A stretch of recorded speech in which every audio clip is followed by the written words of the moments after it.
E se a nossa mente fosse, na verdade, a grande arquiteta da nossa realidade? Olha, hoje a gente vai mergulhar nas ideias de um homem que dedicou a vida inteira a essa premissa, o Dr. Joseph Murphy. Vamos tentar entender como ele acreditava que dá para usar esse poder que a gente tem dentro de nós para de fato mudar o mundo lá fora. Pois é, essa é a pergunta que está no centro de todo o trabalho do Murphy. É uma ideia que, vamos combinar, desafia tudo que a gente pensa sobre controle, sobre destino. É um conceito muito poderoso que ele passou a vida inteira explorando. E agora? Bom, agora a gente vai desvendar isso junto. Então, para a gente entender essa ideia toda, nosso caminho vai ser bem direto. Primeiro, quem foi o homem por trás da filosofia? Depois, a gente mergulha de cabeça no coração da teoria dele, o subconsciente. Aí, vamos ver umas técnicas práticas para aplicar isso, colocar a obra dele em contexto e, por fim, dar uma olhada no legado que ele deixou pra gente. Beleza, vamos começar pelo começo, então. Quem foi Joseph Murphy, afinal? Ele nasceu na Irlanda, mas foi para os Estados Unidos e, olha, ele foi muito mais do que só um escritor. Ele foi uma figura que conseguiu juntar espiritualidade com psicologia para explorar esse potencial gigantesco que a gente tem no nosso mundo interior. A jornada do Murphy foi, sabe, uma busca que não parava. Ele saiu da Irlanda e foi lá nos Estados Unidos que ele realmente aprofundou os estudos em religião, filosofia. Mas o grande ponto de virada mesmo, o divisor de águas, veio em 1962. Foi quando ele publicou o livro mais famoso dele, O Poder do Subconsciente. Ali ele resumiu décadas de pesquisa e, de repente, as ideias dele chegaram para todo mundo. E o que é impressionante é que a dimensão da influência dele. A gente não está falando de um teórico isolado, não. Ele era um líder espiritual super carismático, tinha um programa de rádio famoso e uma igreja lotada, com uma congregação enorme. Isso mostra o quanto as ideias dele realmente conversavam com o que milhares de pessoas estavam sentindo. E toda essa influência toda vinha de uma ideia principal, que era o pilar de tudo que ele pensava. Para o Murphy, a chave de tudo está na forma como as duas partes da nossa mente trabalham juntas, a mente consciente e a mente subconsciente. Essa definição que o Murphy dá para o subconsciente é a chave para entender tudo. Para ele, não era aquele porão escuro do Freud, sabe? Cheio de coisa reprimida. Nada disso. Era mais como um servo super poderoso, uma força que está aí, pronta para colocar em prática qualquer plano que a gente entregar para ela. E para a gente entender essa dinâmica, a analogia que o Murphy usava e que é ótima é a de um navio. Pensa assim, a mente consciente é o capitão lá na ponte de comando. É ela que decide o destino, dá as ordens.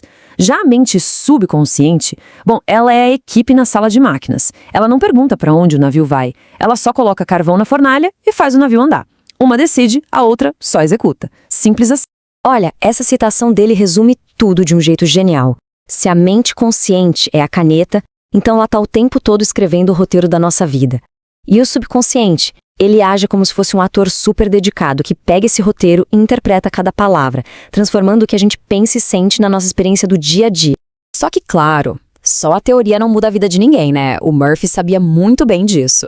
E é por isso que ele não ficou só na filosofia. Ele foi lá e desenvolveu métodos práticos, para que qualquer um pudesse pegar esses princípios e, bom, transformar a teoria em prática.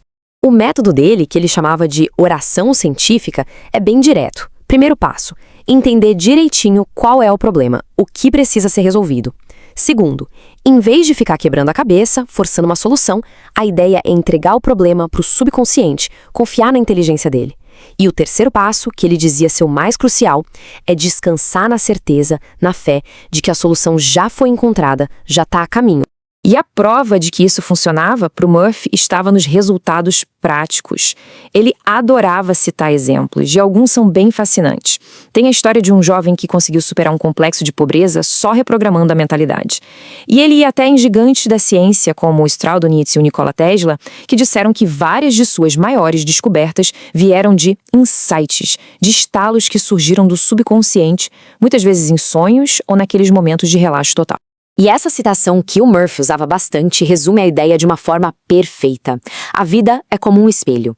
Ela não faz diferença se quem está na frente é um rei ou um mendigo. Ela simplesmente reflete com total fidelidade o que está dentro da pessoa. Aquilo que a gente projeta na mente é o que a gente vai encontrar na realidade. Ok, mas é importante a gente colocar as coisas em perspectiva.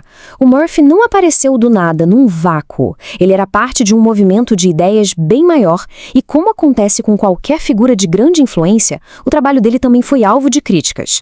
Como eu disse, as ideias dele não surgiram do nada.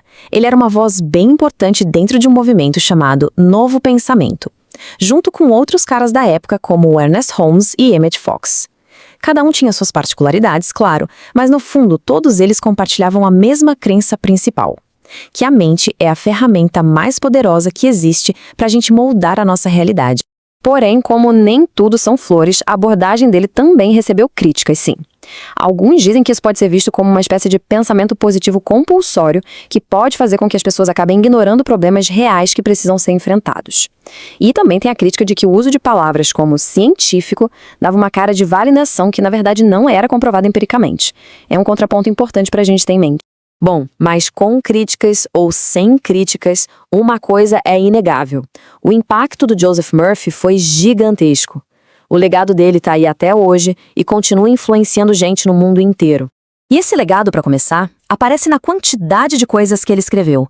O Murphy foi um autor extremamente prolífico. Foram 36 livros publicados, e cada um deles explorava o poder da mente de um ângulo diferente. E a obra mais famosa dele simplesmente cruzou o mundo todo. O Poder do Subconsciente virou um best-seller global, foi traduzido para um monte de línguas, e isso levou as ideias dele para milhões e milhões de pessoas de culturas completamente diferentes. Isso acabou consolidando o lugar dele como uma das vozes mais importantes quando o assunto é o potencial humano. E com isso, a gente volta lá para a nossa pergunta do início, só que agora com um peso diferente.